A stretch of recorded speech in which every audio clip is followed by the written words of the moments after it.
this is Jpar of the We Promise Nothing crew, and this is the new review. This week, we review Rogue One, a Star Wars story. And this week on the show, we have Zube, we have Myles, and we have Da Boo. This is going to be our spoiler and non-spoiler segment of the show, but before we get into the spoilers or the non-spoilers, even talk about this event of a movie, because once again, Star Wars is out, it's back. We're going to get one every year now. You guys are going to have to get used to that, and we're going to talk about how that's going to affect us and how it might affect you guys. But before we do that, why don't you guys say hello to the audience? You can start. Sure, Zube. My call sign is not Rogue One. Ooh. Myles leader standing by. Gold leader not standing by. This is Da Boo here. Nice. And red leader is standing by. So we're gonna do about like maybe 10-15 minutes where we're gonna talk about the movie. We're gonna try not to get into too many spoilers for you, so that way you guys can enjoy this first 10 minutes, 15 minutes, and then we're gonna flip into spoiler time. We're gonna let you know when that happens, and when we do that, we're gonna really dig into the movie of what we hate and what we like about this movie. And once we get to that point, we're going all out from there. I mean, balls to the wall is what I wanted to say. I just hey, we're still on the internet. We're not being censored yet. Come on now. And nor will we ever be, because this is our format, and we can do what we want. Don't get defensive. It's all right. Okay. Speaking of getting defensive, do you want to tell us your first impressions of Rogue One, a Star Wars story? Myles. Whoa. You just volunteered. Oh, okay. Voluntold. It was a decent movie. It was decent. Yeah. Wow, such a vague response. So it sounds like you got a lot to say, but I do have a lot to say. You want to wait till spoiler Spoiler town. Okay, so I will leave it at that. Fine. He's a man of mystery, that Myles. Yeah. Da Boo, what do you say about first impressions of Rogue One? Pleasantly surprised, because I was kind of worried there was not going to be enough surprises to keep me not just entertained, but I feel like just refreshed, from especially after Force Awakens we got not long ago. But I have to admit, I'm very pleased with what I'd seen. And Zube, what are your first impressions of Rogue One? It was similar for the Star Wars fanboys and girls, but had a lot of different things that began with the opening. So, all right, I can tell you guys don't really want to get into it too much. I know right off the hop you are going to notice that it does look visually a little bit different than your typical Star Wars movie. I don't know if I even really want to disclose how it looks different just because I feel even that in some way is a bit of a spoiler just because we're all such huge Star Wars fans. And we're used to seeing Star Wars movies done in a certain way. Something you're going to notice about this, it's filmed way different. It looks different than Star Wars movies, but that Star Wars world is still there. It's not a part of the saga. That's something you got to know right off the hop. This is a story that happens before Episode 4, A New Hope. So let's actually talk about... I'll just let some people know about some of the actors that are in this. It's directed by Gareth Edwards. It stars Felicity Jones as Jyn Erso, Diego Luna as Cassian Andor, and he's like a rebel. Well, first of all, Jyn Erso is the daughter of a... I think even if we go into this, we might be giving spoilers away a little bit. Yeah. But so let's just go through the actors. Diego Luna is Cassian Andor. Alan Tudyk does K2SO. Donnie Yen is Chirrut Imwe. Wen Jiang is Baze Malbus. And Ben Mendelsohn is Orson Krennic. Forrest Whitaker is Saw Gerrera. Riz Ahmed is Bodhi Rook. Mads Mikkelsen is Galen Erso. There's some other people that are in this, but I'm actually not going to give that part away because then you're going to know who's in this movie. So there's a lot of homage to the fans, and there's a lot of paying tribute to the fandom. So I could tell everyone's just itching to get to spoilers already. So why don't we just give a quick rating around the table. You guys can give a reason why you like it or why you don't. Try not to give anything away. And Myles, since you started us off, you're going again. I'm going to give it a 3.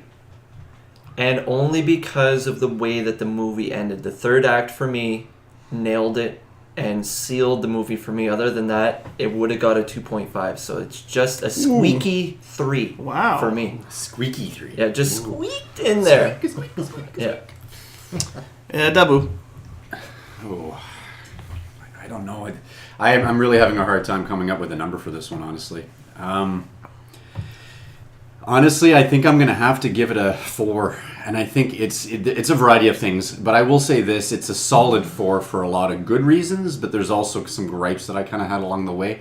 And that's going to be honestly coming from someone like me who's not a major Star Wars fan. I think everyone else here at the table...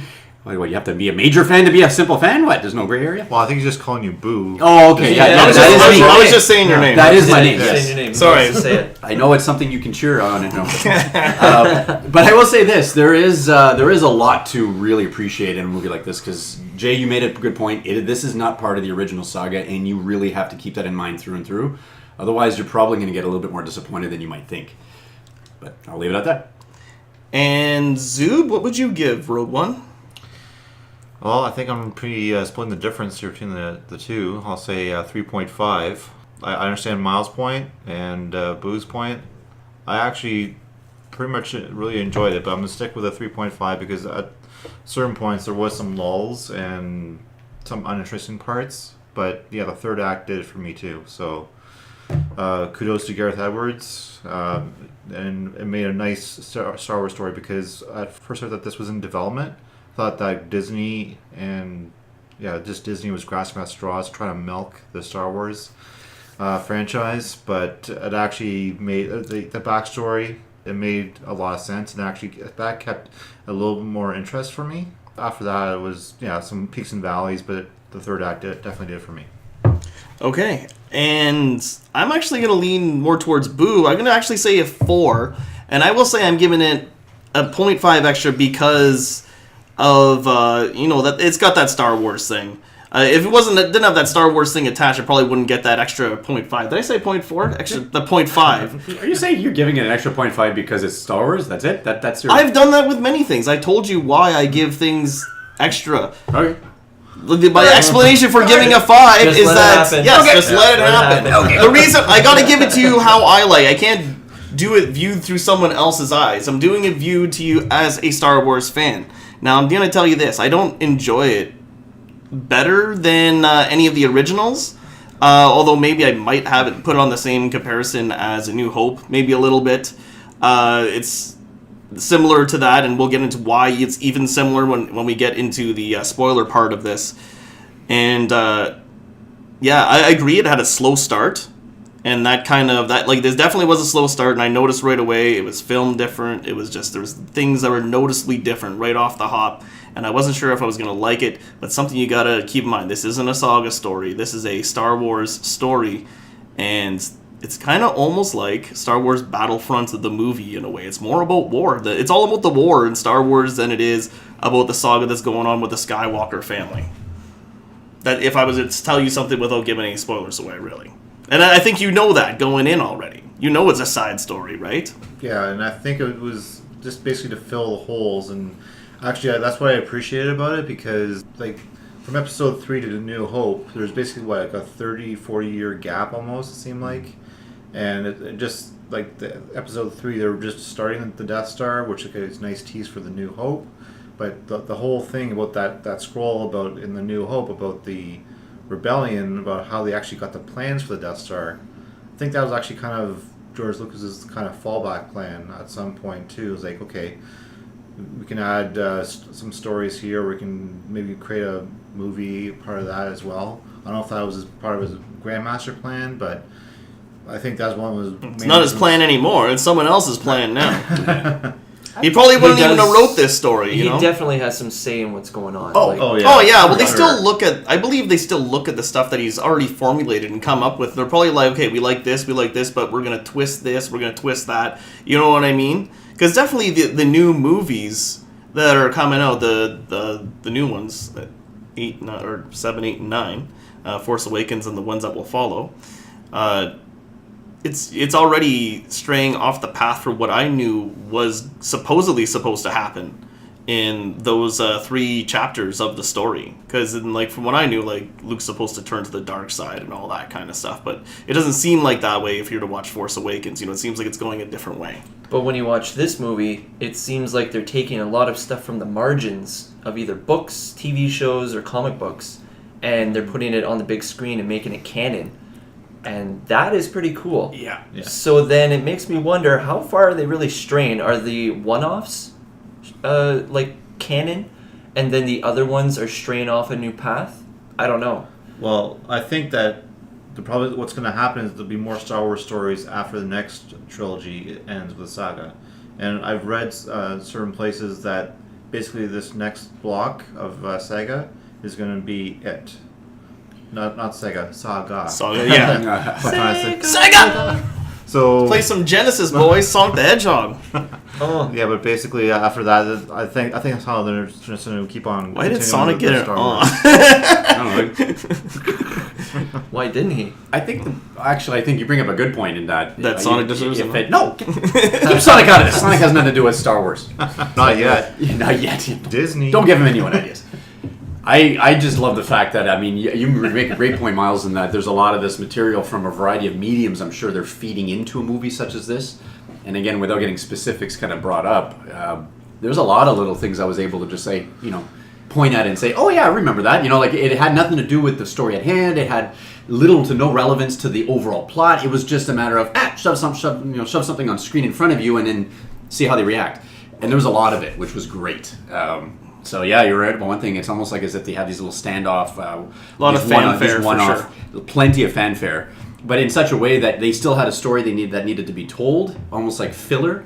The side stories of the major plot that didn't quite need to be said, but was had plenty of meat and potatoes to a story that could have been written, which I think worked out nicely. And that's when we're going to get into my 3 out of 5 stars, is because of that filler comment that you just said. Right. Okay. All right, so let's get into it. Spoiler town. Let's do it now. Now, here's where we break down into it. If you don't want to hear spoilers from this movie, I suggest you turn it off right now. If you want to hear all the spoilers and you hear all our gripes and everything we really, really love about this, then keep on listening. So, Myles, you start us off. It's only fair that you get to dig into it first. And so what is your favorite and what is your least favorite about Rogue One? My favorite... You also gave it the lowest rating, so... I gave it the lowest rating. I'm not saying it's a bad movie. I'm just saying that if you weren't a Star Wars fan... So as a Star Wars movie, it was a good Star Wars tip of the hat. But as a movie, I don't think it was that good of a movie. It seemed to me like it was a watered-down Saving Private Ryan, if you will. Because the story going in. These people are going to bite the big one. Spoiler. They're going to bite the big one. Yeah. The difference is the way that Saving Private Ryan did it. That's how spoilers work. You cared about the people that were dying. And as they were getting picked off one by one, you felt for them. This movie gave you shit. They gave you a one-liner for their backstories, and I didn't give a crap when they died. The only person I cared about was the robot. When the robot was slowly going down. I think he was my favorite character, too. And that goes to show like how little that they developed the people, and the robot got the most interaction, the most... I don't disagree with you there. I mean... I didn't dislike the characters, but they weren't as interesting as typical Star Wars characters. And if you're going to kill them all off, you better make them likable. Yeah, exactly. To me, it was like a third-party rendition. It was like a tale of this, not so much a movie or a story. It was like putting on the biography channel or something, and we're going to learn about how the Romans died from some person who read about it in a book, not from people that were there. And that's my gripe. I know I'm starting what I don't like about it first, but what I did like about it was all the Star Wars one-offs. Yeah. Like, they touched on A New Hope quite a bit. Like, I can't remember their name, but the bar scene in the cantina on Tatooine, those 2 dudes. Yeah, they bump into him. The guy who has an ass face and the guy has a crooked nose. I'm wanted on 12 systems. You watch it. I don't like you either. Yeah, that same guy. And then Obi-Wan cuts his arm off. Yeah, but if you didn't want like that guy's just walking around everywhere in the universe, just bumping into people and getting into problems. Yeah, he's a problematic dude. Then they talked about the Ghost, which is from Star Wars Rebels. So that made Star Wars Rebels canon. They also, I can't remember her name, but it's the captain of the Ghost. They said her name at one point. Yeah, General, what's her name? I can't remember her name either. They also made the Clone Wars cartoon show canon as well because the Forrest Whitaker's character, he's from the Clone Wars. Okay. Right, yeah. See, now I didn't know that either. I don't watch that. Was that cool. too, yeah. So it was all these little one-offs that were happening that were really cool, and it was like, oh yeah, but then everyone's like the first hour I looked over and my girlfriend was sleeping because it was actually confusing and slow. The first half hour you jumped around to 3 different So planets. wait, is this your review of the movie or your girlfriend's review of the movie? Well, I'm just saying she's not a Star Wars fan. So you're trying to judge it through her eyes and your eyes? Yes, exactly. So I stayed awake because of the Star Wars one-offs, and the final scene was earth-shattering, and my God, was freaky, and that could have been its own scary I feel movie. like that's almost like it was worthwhile watching the whole movie and just skipping to the end, just to say like you need to see the ending, and then, just to get a good feel of why this was. The ending is awesome. And then there's the divide. Did we need the first 2 hours of the movie? The 2 last hours. 15 minutes I feel like were better than the whole movie. I feel like the last 45 minutes was almost like the last battle in the movie because it was a pretty long battle. The third act was what sealed it for It me. had to be like 30 minutes, that battle, or longer. But I will say something I fucking love. And it's why I rated it higher, and it does, because it just like scratches that Star Wars fanboy in me is seeing like the X-Wings come out and that X-Wing battle that happened there, that was comparable to the ones that you would have saw at the end of A New Hope or even Return of the Jedi, which are like awesome X-Wing battles. I found like we haven't got like a good space dogfight in a Star Wars movie in a while. That dogfight, and that's the good part. That third act sealed it for me. It brought me right back into the movie again. They were fighting so tooth and nail, the rebels, to take on this like David and Goliath like battle. And they were David, and the Empire was the Goliath. And just to see the ways that they were able to take down these overwhelming odds was just so awesome. And that was what kept me engaged, because I was getting confused, and I was getting upset that there were just like all these major scenes, like Darth Vader. You're getting confused? I was getting confused because Jeddah City on the moon Jeddah is a very important place, and I feel like it just sort of like went off. Yeah, it was just we're gonna go there. Yeah, but maybe they mentioned crystals. it, and they plan on doing more about it in the future. Was that not with prequels and stuff? Yeah, but was that not the city they used to test the Death Star on in the first place to show what its capabilities were? And I think they also mentioned that their target just didn't happen to be just a random target. That was the last city that apparently showed was sensitive to the Jedi Order. Well, yeah, if I remember that correctly. Basically, like the memory of the Jedi was like that was it, right? Yeah, like that was And the they last were also- remnants of those Jedi. They were stealing the crystals that they used to power their lightsabers. Yeah. The Kyber And that's what they were crystals. using to. Yeah, the Kyber crystals. Yeah, That's To what they were power using the to Death Star. power The Death Death Star. Star. Yeah. which is a nice little tidbit. Yeah. That's good. So yeah, I guess I'm done. Good third act, amazing. Darth Vader's scene, absolutely terrifying, and I loved it. But the first 2 acts were confusing, watered down, and I didn't care for the actors. I didn't care for the characters. Is it? Sorry, can I just say one? Okay, sure, go ahead. I just honestly think that for me, what worries me the most after what we just said, after this whole last act with Darth Vader being so epic, literally, I'm always thinking back, like when they tried to explain the origins of Anakin becoming Darth Vader. They had so much potential, and look at what they did in a movie like this, which was just a brief, here's Darth Vader. We already know who he was. By that time, he's the badass we know him as. He comes into the scene. The second he's in on scene, we know what's going to happen. There was no ifs, ands, or buts. And it led up into a scene what we knew exactly was literally the beginning of New Hope. So it was perfect, but it felt to me like it was almost like they tried to leave all of the I guess the elements that would sell this movie quite nicely for the butt end of it, because they knew that's how everyone would judge the movie was based upon that ending. Yeah. And everything else was just a slow lead up to it, which I guess for me I never noticed it to be slow. But anyway, Well, and what Da Boo is referring to is at the very end of this movie, because yes, everyone knows that Darth Vader's in this movie, and everyone knows, okay, he plays like a very small part in the movie, and he does. He shows up, and he does this talking to one of the General Carrick, right, or whatever his name was. Krennic. And Krennic. what Krennic. planet are they on? And who tells Vader that Krennic is there? Those are two major That was unanswered weird. things. We'll get into that in just It a almost moment felt before like I the lose my reshoots- train of thought. The reshoots that happened for this movie almost feels like the Vader stuff. All right, before I lose my train of thought, at the very end, it's just the most awesome Darth Vader beatdown you ever fucking seen. There's some like rebel guards. It's like, imagine the opening of A New Hope, and it looks very similar to that scene. And we're like, okay, is this the opening of A New Hope? Is this what it's like rolling into? And it does roll into that, but before it gets to that scene where you show up New Hope, there's a part that they're showing you at the very end of this movie, and it's just Darth Vader laying waste to these rebel guards trying to shoot him. They can't do anything. He's force pushing them, choking them, holding them on the ceiling, slicing them with the saber. And like you said, frightening scene with Darth Vader. Like, holy shit. The guys are like screaming for their lives. Like, take the plans. Playing hot potato with the plans. Yeah, and he's just like demolishing Yeah. everything in his way.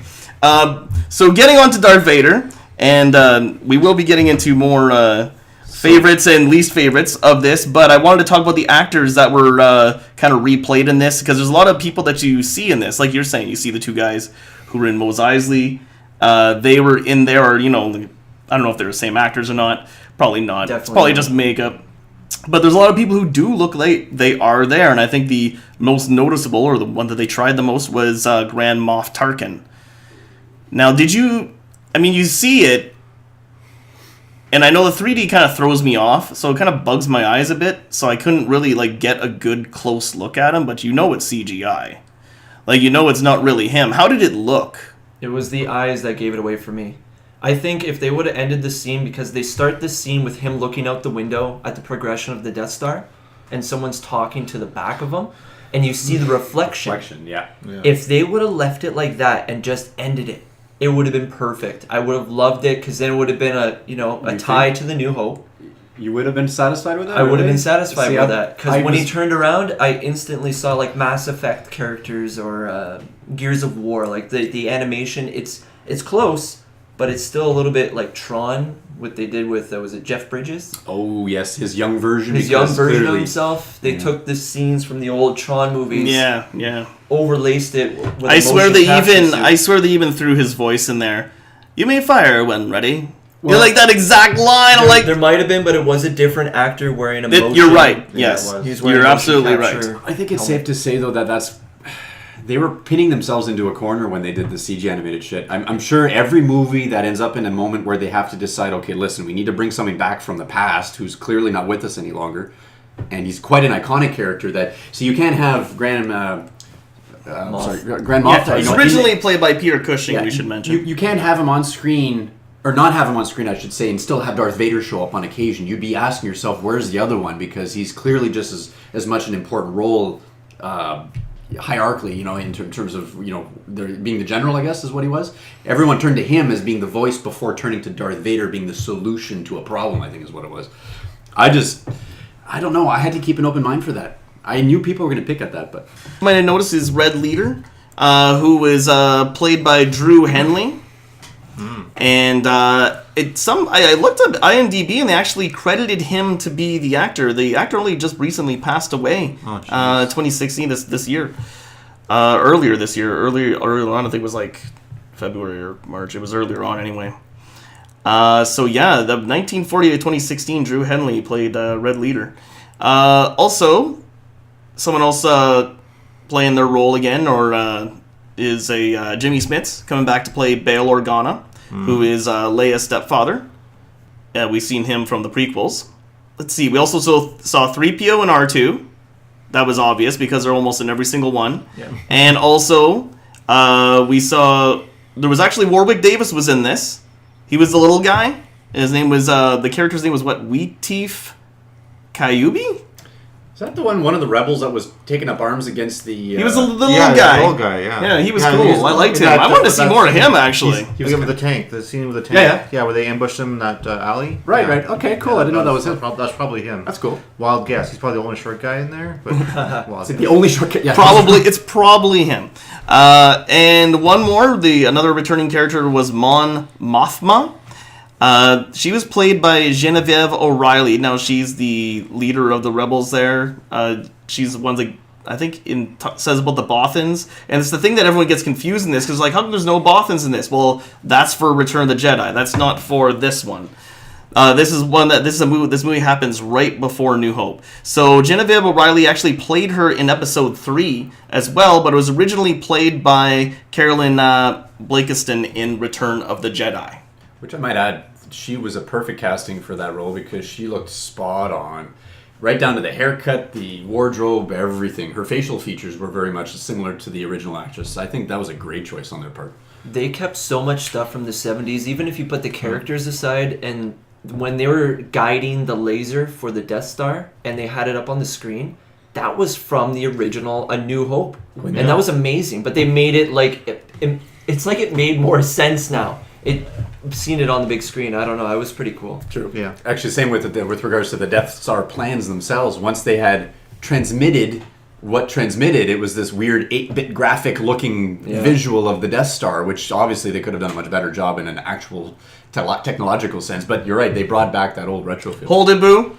Zube is now holding a thermal detonator and is threatening to have to do his best and least favor right now, or he's going to set it off, so I got to let him do it. Whoa. He's ready to explode. I can feel it.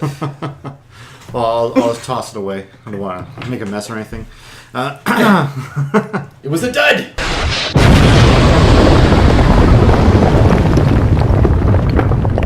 Well, that's actually one of my favorite things in Rogue One is that there's so much...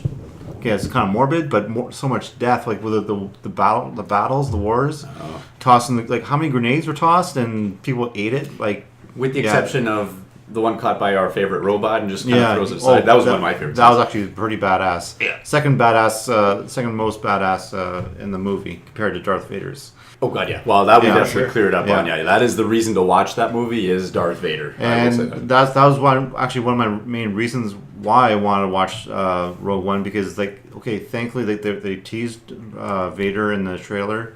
I heard that he was supposed to be involved in this movie, but then I'm like, because Episode 3 just saw him become Vader. Technically, right? Like he was Anakin, the whiny bitch / Frankenstein Vader. That basically what happened at the end, and he was just the watchdog, the lapdog of the Emperor at the end. Mm-hmm. But basically now you can actually see the full. I know that power. Scene reminded me why Vader was a badass. Yeah, it kind of made me forget about whiny Anakin. Just watching that and be like, oh my god, those guys are so fucked. They're like screaming for their lives, just dying. Okay, are you talking about the scene when he's coming out of the vat? That scene where that was such a tease. The bacta tank. And, thank you. And I'm struggling with the name of that planet, but that planet was from Episode 3. It was Mordor. Pretty sure it was Mordor. But do you think that's where it was? Because they kept on putting subtitles at the bottom of planets that who gives two shits about, and then the planet, which is something they don't do typically in a Star Wars movie. And then all of a sudden they stopped for when they're on Vader's little home planet. Might we mention one thing right off the hop? You're gonna notice no scroll, no title. Right off the hop, it goes a long time ago in a galaxy far, far away, and then boom, you're in the movie. You're like, what? That's risky. By the way, it didn't say far, far away. It said far away. Oh, whatever I said. And it did say or whatever Rogue One. It did say Rogue One after its little prequel. Yes, it did. After the intro of why Jyn Erso is who she is. Yeah. Which is like, they're coming to get her father because he's this great technician. He's the one who builds the Death Star, and she's the daughter of him, and he's the one who makes the flaw, so hence someone could destroy the Death Star. Okay, so nerd alert. Nerd alert! Yep. So you know how the opening scrolls always pan down after the scroll? Only 2 movies did that in the Star Wars universe. Like this one, Rogue One, panned up instead of down. And Attack of the Clones, Attack of the Clones. The second one, Episode 2, was the other one. I just read that too. I'm like, I thought this was the only one that was supposed to be outside of the scope of the saga, and apparently that was used too. Well, you can be outside the scope of the saga, but I think they're going to keep the same Star Wars tropes that people. The transitioning Yeah. screens, Yeah. I think, is kind of what we're referring to, because Oh, other than the yeah, actual that's a good point. scrolling of the intro slowly going off screen Yep. and The the transition theme was music slowly different. fading They didn't have out, that and all of a Windows sudden you Media get It was Player filmed star differently. swipes. Star because Stripes. kind of what we're bringing Nice. up here kind of reminds me of how you reacted to the beginning, Jay. Was like, okay, it goes to black. You know, we don't even get a single title screen or anything. All of a sudden, bah! Like literally, it's like a Yeah, sound effect. it did. Kind of shocks It you. It's did like, go oh, bomb. something's about to happen. It totally Wait a went minute, bomb. wait a minute, You're it like- just started. What the hell? It just They knew it would be a shock because we just every time we see that a long time ago, a galaxy far away, It hits you with the John Williams. and the Star Wars starts. Not this time. It's like boom, you're in the story. Get used to it, son. This is a Star Wars story. It's not saga. Yeah, that's actually one of the other bad things about the movie that I like. Oh, sorry, but Boo, No, you no. were going to say something? No, I was going to ask you if that, when you brought up Darth Vader from earlier on, is that your favorite part of it? Was simply said like the lead Boo up had a to little Darth? stroke there. When you said well, yeah, that was definitely one of my favorite parts. The humor too, especially when the blind guy got bagged over his head. He's like, "Are you kidding me? I'm blind." Yeah, that guy was cool. I liked that him was too. the best right there. I'm like, okay, stormtroopers are pretty stupid already. K2 was pretty funny until that guy said that, and then I was like, oh, that guy's pretty good too. Yeah, you're right, though. So like this is like that Darth Vader was the payoff, because even though he was like one of the most iconic villains ever in cinema, right? It's because of his breathing plus his manipulative nature, especially the way he basically force fucked Luke in Empire Strikes Back. I know it's like graphic imagery, right? Force fucked. That's his son. Yeah. Well, What are you talking about? Not literally, but basically, he really messed with his head, like with the iconic line. But aside from that, he didn't really actually show his evil, violent side, right? Oh yeah. Because even in Episode 3, he killed all the Jedi babies. So did he force fuck him or mind fuck him? There's Well, one more you mindfuck could is say too. Star Trek, but I don't want to say it. What? Keep going. Zoop, please. I think he's holding. You're holding your comments. Yeah. You made Miles feel uncomfortable. Well, when with you it. said force fucked, it Didn't sound right. didn't sound good, especially since they're related. Spoiler alert. Luke Well, kisses his sister. they're used to it. That's Come on. true, yeah, It always starts with a kiss. it's all in the family with the Skywalkers, anyways. Every kiss begins with Skywalker. Okay, Wow. but yeah, just to wrap up the bad parts. It kind of took a weird turn. Yeah. Tarkin, basically, if they wanted to avoid this whole issue, or apparently it might be a nerd rebellion here against what they're doing here with Tarkin, why just, I don't know, give what the fans want and have more Vader as the watchdog over Orson, whatever his name is. Orson. Yeah, no, that's his first name, Orson Krennic. Oh, okay. Yeah. There Oh, say you Orson mean Welles. as, I don't know. Oh, he's talking about the general.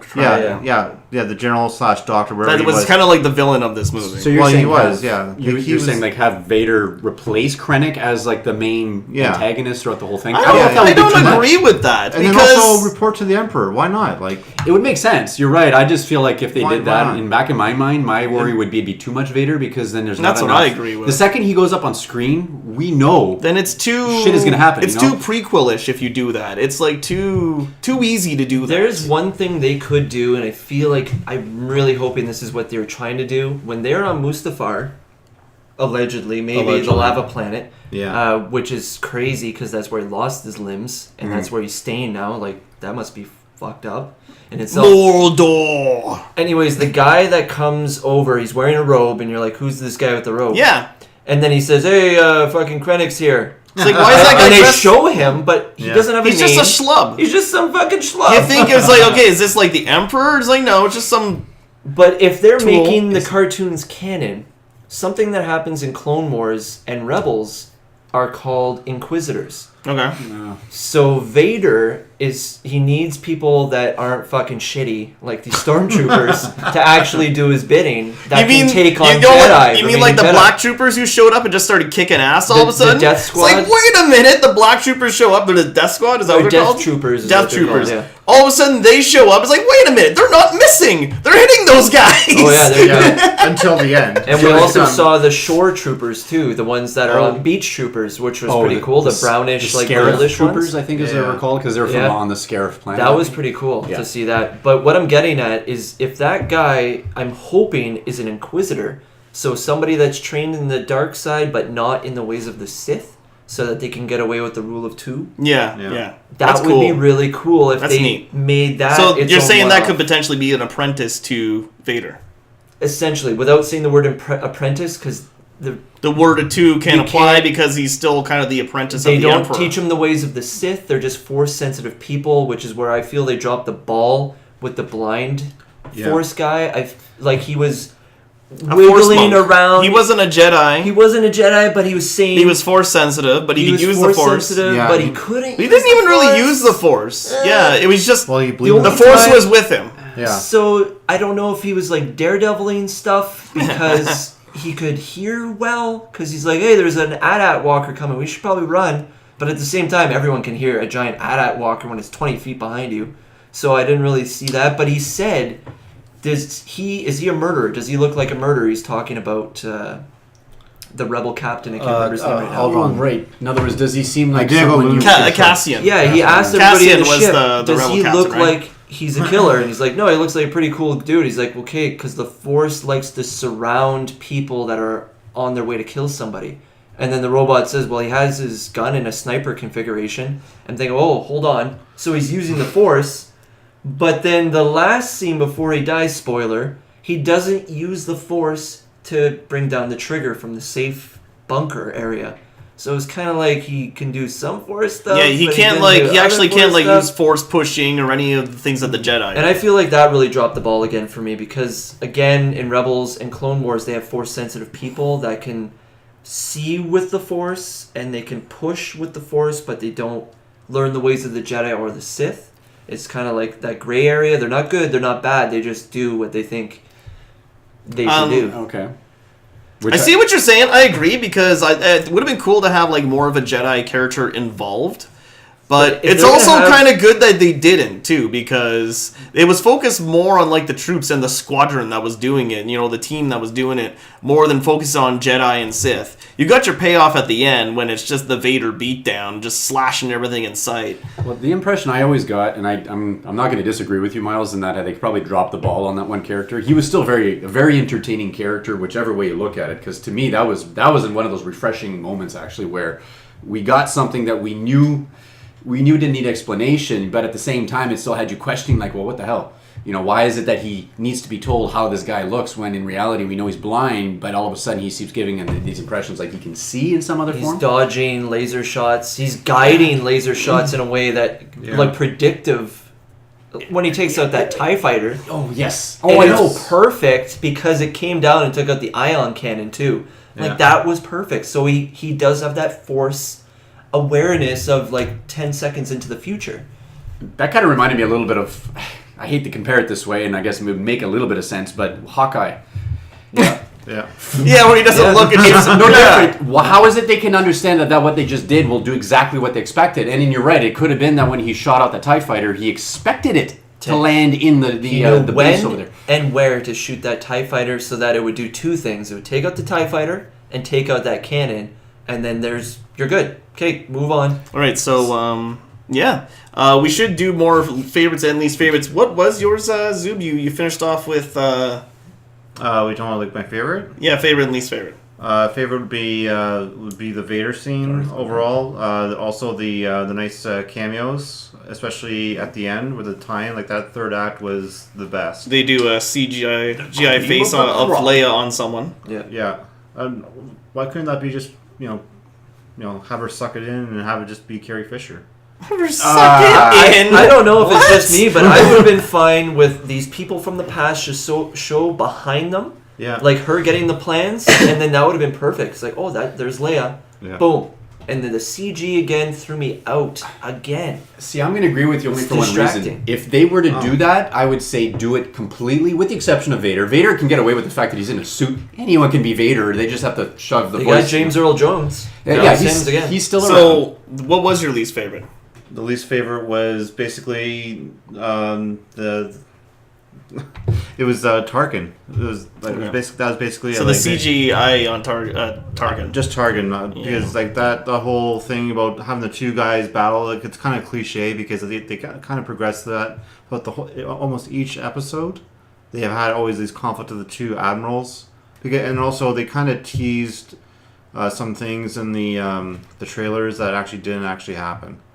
Like that. That is something insane. I know they always do that. There's a lot of stuff not in the trailers. They're on top of the satellite. She gets approached by a TIE fighter, and you're thinking, "Oh shit, that never happened." I was waiting for that. The the TIE entire fighter. time. Yeah, I forgot. But the TIE fighter just came from the side to take out the bridge. But yeah, they didn't actually happen. That looked like a badass scene in the trailer, right?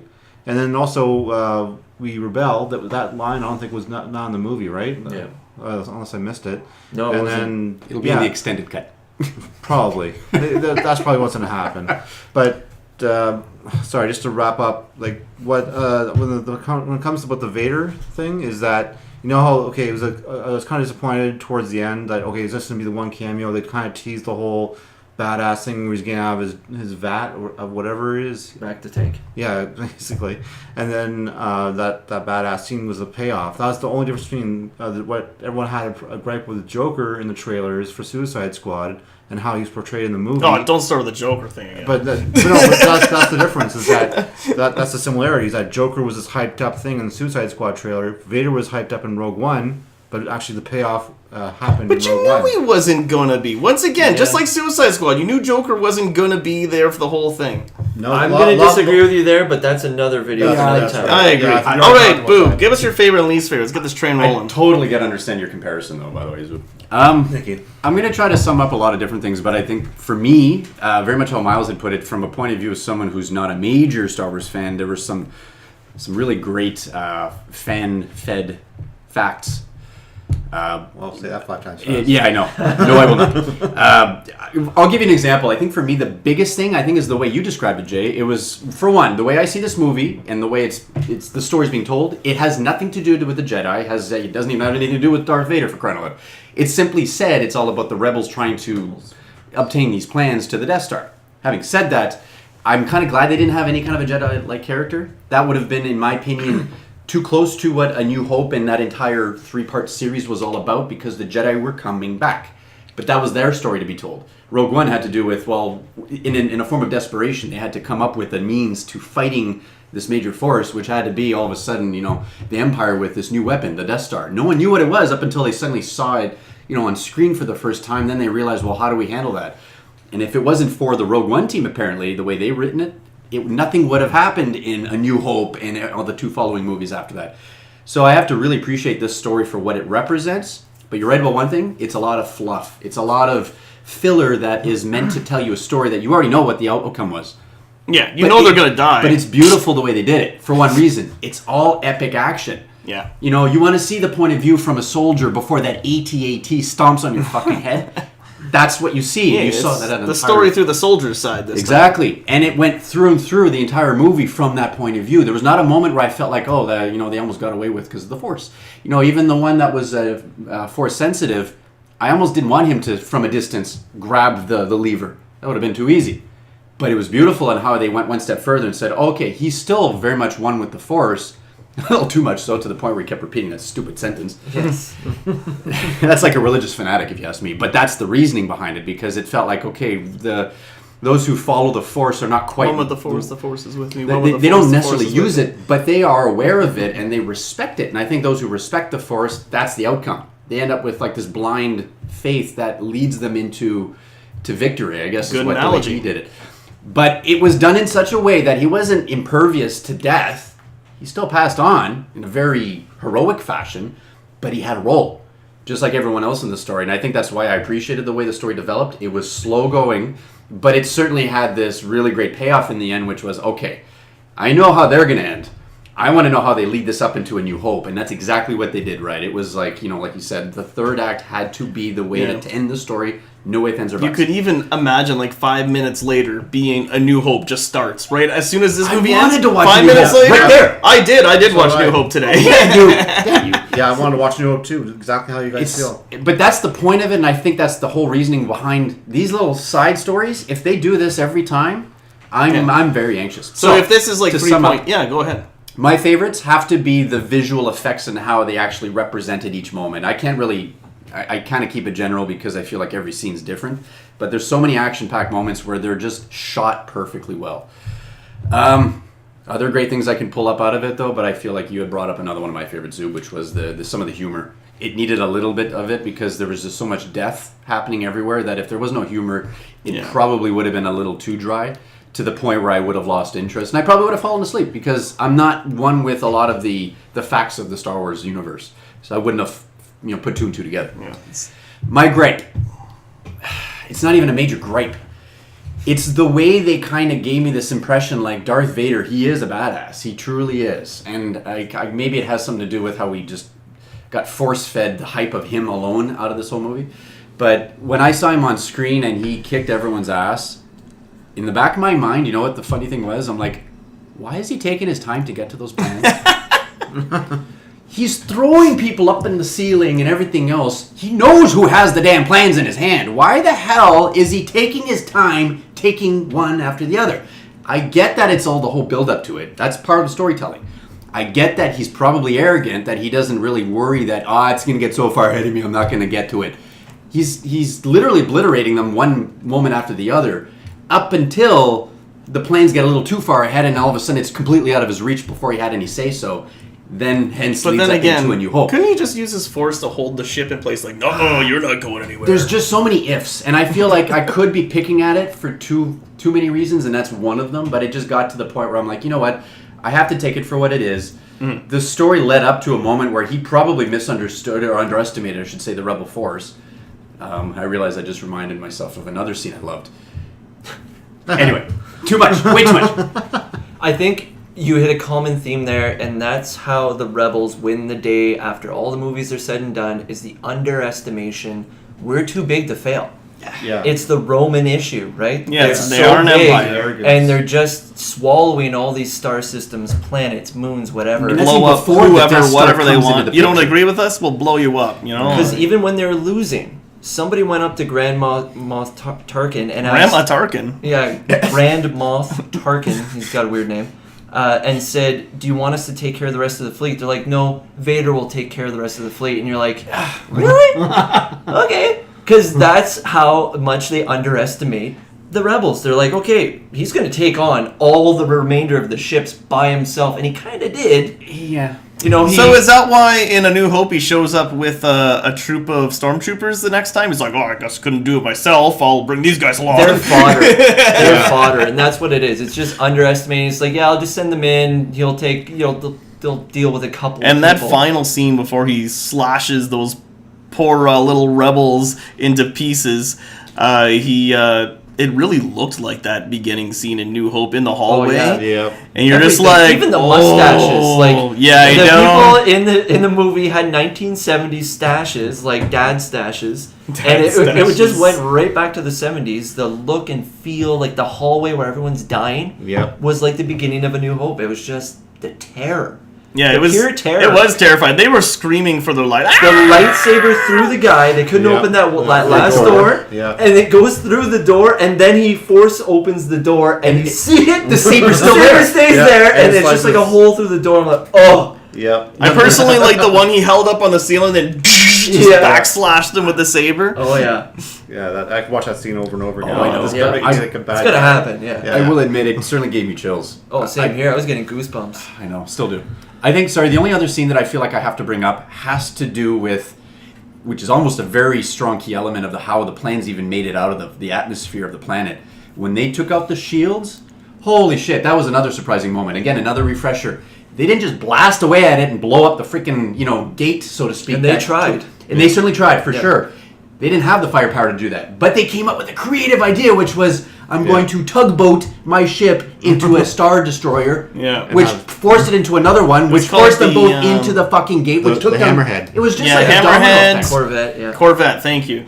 Yeah. Beautifully done. I thought that was the most ingenious form of... that's like guerrilla tactic warfare. But here then I now. was like, why didn't they use this in the other movies if they had this thing? Is what I was asking. Well, it kills everybody, right? It was the last-ditch effort. It was the tooth and nail, and that was the best part. They knew the only way they could save the grand scheme of things is to sacrifice It was yourself a now. suicide run. Everything was You had to take suicidal, it. but- Everything was Yeah. it was a kamikaze, right? Hence, going back to your comment that and the way I guess I saw it too is the rebellion had to Every be time they strong do it, it's through a and through, suicide no run. matter In if Jedi, it's be a their suicide death. run. New Hope, it's a suicide run. It's always a suicide run. But in the end, they come out victorious. Yep. Yeah. And that's all that matters. It's part of the reason why the story just stands out on its own, because it's part of the grander scheme which leads up into A New Hope, which was already a struggle in itself, but with a different set of characters.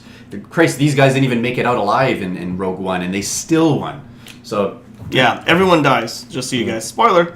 yeah, this is one of those moments where I could say that. They all die! So I think everyone. I think I'll take this moment of the show to do my favorite and least favorite. Favorite is definitely all these Star Wars tropes. Everything that was like, just paid to your fandom. Definitely the best scene is the the Darth Vader beatdown where he just demolishes those guys. Every single one of us are, just fanboying it up over that one. Mm-hmm. And just seeing even that's what it came down to. Like, it did have like a really slow build. And that's why I say I give it the extra 0.5, because I know most of the reason I enjoyed it so much is because of all that good Star Wars stuff that was in there, stuff that I recognized. Even though Moff Tarkin looked pretty weird, I still appreciated that they tried. They did a decent job. It wasn't terrible, but it did look a bit weird. So yeah, the slow start. That's kind of why it's not as good as maybe some others, but I gotta give it credit for just being different. You could so easily just keep making Star Wars movies and make them all the same, film them all the same, do the same scene splice, make them all look the same, use the scroll and everything. This dares to be different. It's actually done through a soldier's eyes in the Star Wars world, as opposed to the much grander scheme of the Skywalkers and their heritage. So, for that's why I've given it, such a high ratings, because those are my favorite things about it, and it just looks beautiful, and if you're a Star Wars fan, you will love to watch it. Even though there is a slow start, at least there's enough good Star Wars stuff to keep you watching it until you get to that awesome scene at the end where it's just explosions, AT-ATs, and just, oh god, it's great. It's really what sells the movie is that great big battle at the end, because it's got to be about 30 minutes long or something. It's a long battle at the end. I feel like we're telling our viewers that the movie's not so good until you get to the ending. No, it is good, because if you're a Star true, Wars though. fan... Overall, Oh, well, there you go. He's It's saying... Hold on. Fluff. And You're Star right. Wars fan. If you're not a Star Wars fan, then yeah, you could definitely get bored in that first hour. But if you're a Star Wars fan, you get to appreciate all that stuff in the background, then you're going to be okay. You'll survive until the end. But the big payoff is the ending of this movie. And that's, so I guess I said my favorite. Your tropes, yeah. Yeah, and I think I've already even said my least favorite is that it does have that slow build. Actually, I'll tell you what my very least favorite about this, and I think it's the grander scheme of things. I appreciate getting these Star Wars stories, getting a new Star Wars movie every year. I think that's awesome. But how long before this gets stale? You know what I mean? Because Star Wars used to be like an event. It used to be like every 8 years, 10 years. It'd be a while before you get a new one. And now we're just gonna have one all the time. Like, how many more cameos from characters can they throw into these movies where we're like, oh, it's that guy? Like, how many more times can they do it before it loses its appeal? And I think, I rate this one high now, but I got a feeling this is going to wear thin soon. So I hope they don't, overdo it, but they probably will, because it's Disney, and they're going to make Star Wars movies till the end of time. So you may as well buckle in, kids, because pack up your R2s, we're ready to do this. I 100% agree with you. This, to me, was skin deep. I feel like it didn't take the characters seriously, the planets they were on seriously, or the religion seriously at all. It was just like this umbrella of what Star Wars is, and then a watered down war movie. That's what it was for me, and I'm worried it's gonna get like that Arnold Schwarzenegger, Jackie Chan movie thing where it's just like a, You mean where like a Fast and the Furious director would direct? Well, that's what I mean. That's what I'm worried about. Take that, It's gonna Star turn Trek. into like this action. Turn off your brain, walk in, and it's just going to be an action movie. You're not going to care for anybody. People may die. Who gives You're a right. shit? My favorite character was the droid, the the Imperial droid that they what does that say for the movie? they reprogrammed. Thank you. Yeah, what does that say for the movie? And that's my biggest worry because it was my favorite character. And I too. mean, even Felicity Jones's character and Diego Luna's character, they weren't like the most interesting of characters, and they were pretty much our leads of this movie. There was a lot of great scenes, but I mean, they're not bad actors, but it's just they're not a Mark Hamill, they're not a Carrie Fisher, they're not a Harrison Ford. They don't sell it like those guys. When they watch the nuclear explosion in the background on the beach, and you know it's impending doom, I didn't give a shit. I didn't care for her character, and I cared for more of Mads Mikkelsen. Like his character was cool, like the father of he was more interesting. Jyn Erso. Like he was sending out the pilot. He secretly put the Stardust file in the library for her to find, and only her to find, and that was cool. And I wanted to see more of him, and they kind of just like, he has. You kind of knew he was gonna die, though, yeah. But then I feel like she didn't get mad enough either. I agree. It's like the rebels who you're going to help killed your dad. She was a little like, she was kind of emotionless a little. Why are you going to work with the people that literally killed your dad and took away this moment from you? And it's just like, I think it's because she understood there was a bigger problem at hand that she just could not ignore. I know what you're saying. It's just too easy to just kind of shove it aside and say, you know what? Emotionally, she just shrugged it off and realized, I got to fight with the rebellion. I didn't care for her anymore at that point. Like she doesn't care. I don't care. I think that has a lot to do with the fact that if you don't care, bitch, I don't care. Well, seriously, if you're going to be part of the main character takes you for the ride, right? You see the world through their eyes, and if she's the main character and she doesn't give two fucks, then why should I? And I didn't. When she died, I didn't care. And it was almost like lovey-dovey with those two. That was really tacked on at the end. Yeah, it was because there was no relationship nothing between them. They had no chemistry. He was gonna kill her. They had about as much chemistry as Anakin and Padme had in the second one. I think they tried to create a romance out of a moment that was just an ending. I think. Well, they're like, they looked at each other and realized, it's like, hey, the world's gonna blow up. Do you want to make out? A little bit, That's not the impression I got. Well, I mean, come on, they're like holding hands. Like I didn't have no romantic relationship. Want to give me an FJ? What's an FJ? Force job. It's kind of like a ghost job, but it's a force job. Yeah, same thing. I'm doing it, but I'm not there. I learned it from Vader, the ultimate stranger. He accidentally choked another part one day instead of my throat. Hi-yo. See, I feel that while you guys are all worried about all these spin-off movies being completely just fluff, I'm actually anxious to see different perspectives of stories going on. Like we described this as being a war movie, in a lot of ways. So we all kind of agree upon that it's more warfare than it is about the Sith against the Jedi or anything of that sort. Christ, there's even little about the Empire that we see in it, other than the fact that they're fully responsible for what's going on everywhere. It's. I guess what I'm trying to say is like movies like the new Han Solo movie coming out and Voyons. This is my French kicking in. French. No, it's serious. I don't remember that Star Wars. Sorry, what are the other spin-offs? I'm trying to remember them. Well, they killed off the Boba Fett one. Boba Fett. Boba Fett, sorry, was one they're talking about Darth Vader, Boba Fett, obviously Han Solo. Not Darth. Are they doing a Darth? Well, they were thinking about it. That would be amazing, because if they go into the Inquisitor saga, and you have, like, the Force-sensitive guy that is good and bad, kind of like Force Unleashed, I would watch that.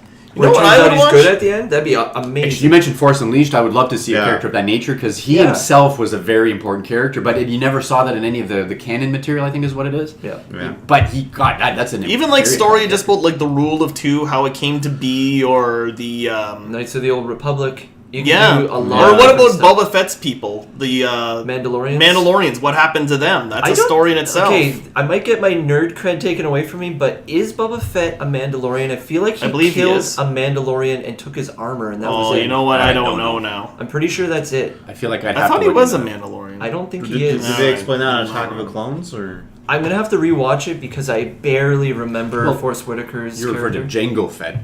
Jango Fett was basically. Well, it wouldn't be Boba Fett. It would have been Jango Fett that would have done. That's what I mean. Gave it to his son. I don't think he's a Mandalorian. I feel like he's just a bounty hunter, and he killed a Mandalorian and took his armor. I can see that as a bounty hunter. I can see him claiming his prizes as such. So you're right. I guess what I'm saying is that when I see all these little side stories, I would love to see the spin-offs. I guess what you're saying is you're worried that. There won't be enough of the Star Wars universe infused into it in such a way that it truly feels Star Wars without it. I'm just worried they're going to do this again, and the Star Wars one-offs that they give us won't matter anymore. It won't be enough to carry the movie. This was good. Yeah. Yeah. And it gave us, all of us here agree that there was so much like Star Wars fandom that they played to us, but when is that going to get stale? Yeah. And when are we going to not care? And when is the casual watcher, which is pretty much like the majority of people, they're not going to want to see this anymore, because this movie was watered down as a war movie to me. Saving Private Ryan, if you want to see a good war movie, watch that one. When people start dying, you care about it. But Yeah. is it a good space war movie? I don't know. Okay, but to that point, like I believe this is nothing concrete. I haven't read anything anywhere, but based on this logic, I think that what Disney's going to do is that they're going to do the same thing between what happened with Return of the Jedi and Force Awakens. There's a 30-year period explaining the whole backstory how whiny bitch number 2. Whiny bitch number 2. Skywalker? What? Well, you know, like Wait, Yeah. what? no, I'm Force getting He's confused number now. 1. The one from Force Awakens? Yes, the bad Oh, guy. Kylo Ren. Kylo Ren, Yeah. yeah. How he, like the Knights of Ren. See, that was confusing. Unless they, well, he's a whiny bitch. just Runs like in the family, man. Yeah, just Wow. like Anakin Skywalker. There's a few whiny Anakin, bitches. Luke, Emo Kylo Darth. Ren. Yeah, it runs in the family. Emo Vader. So basically, I think they'll probably, if they don't do that in Episode 8, they'll probably do that as a spin-off between Return of the Jedi and Force Awakens. See, that one would make sense as a spin-off movie, if only for one reason. See, kind of like how Rogue One gave you a good glimpse of how the planes were stolen about the Death Star, because you just happen to hear about it and you just take it for what it is. Yeah. Same with what you're saying, from Return of the Jedi to Force Awakens. Right. That whole gap. Where the hell did the First Order come from, for one? You know Exactly. it came from the Empire, but what happened to the Empire and everything in between? So that's a story I would love to see personally. Yeah, that. And, Then we'll get Snoke. We'll get. Well, all that's these- something that I think I pointed out to you when I don't know, this made me think of it, like when you're watching the original trilogy, there's this mythos, there's this legend to the Jedi, this stuff that happened before. You know, Obi-Wan and Darth Vader had this big battle at one point, and all this stuff happened. And I found, like, in the prequels, there was no, like, mythos or anything prior to it, especially in the first movies, until you get to Episode 3, when Sidious starts talking about Darth Plagueis, and you're like, oh shit! When I heard that story, it reminded me of that mythos, that legend. It's like, okay, so there is something that happens before this, because when I would watch those prequels, it's like, here's the first ones, look at them, you know, like, that's crap. Like, no, you gotta have that legend, that mythos, it's gotta be that same feel as Star Wars, and I felt like that legend mythos wasn't there until they finally mentioned Darth Plagueis in the third one, and that's what I feel is good about Force Awakens. It has that, okay, what happened there? Ties back Why to the is true there Knights of Ren? Like, what happened with that, you know, like... What happened to Luke's people that he was trying to train? Yeah. Yeah, I think that's like either for Episode 8 or part of the trilogy. They'll explain that as part of the trilogy, or that they'll leave it at gap open, just like Lucas did in the first trilogies. That they'll leave it for the prequel or leave it for spin-offs at some point. Yeah, that would make sense. I guess it's kind of the same way as when we see how the original first 3 movies were launching.